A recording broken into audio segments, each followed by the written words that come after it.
गोंदिया जिल्ह्यात जल जीवन मिशन अंतर्गत अनेक गावांमध्ये नळ योजना सुरू करण्यात आल्या होत्या, तरी प्रत्यक्षात परिस्थिती निराशाजनक असल्याचे चित्र दिसून येते। हर घर जल हर घर नल या घोषणेने योजनेचा मोठा प्रचार केला होता आणि प्रत्येक घरापर्यंत शुद्ध पाणी पोहोचेल अशी आशा नागरिकांच्या मनात निर्माण झाली होती। मात्र अनेक गावांमध्ये 50% अधिक कामे अद्याप अपूर्ण आहेत। काही ठिकाणी पाण्याची टाकी उभी आहे, तर काही ठिकाणी विहीर नाही, तर काही ठिकाणी विहीर तयार झाली तर नळ जोडणीच नाही, अशी विस्कळीत स्थिती पाहायला मिळते।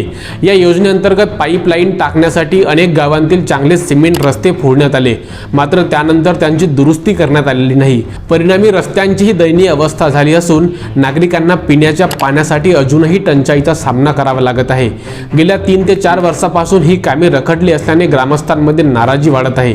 त्यातच देवरी तालुक्यातील अनेक शासकीय इमारतीही जीर्ण अवस्थेत असल्याचे दिसून येते। सध्या गोंदिया जिल्हा परिषदेत भाजप महायुतीचे सरकार असून लायकराम भेंडारकर अध्यक्षपदी आहेत।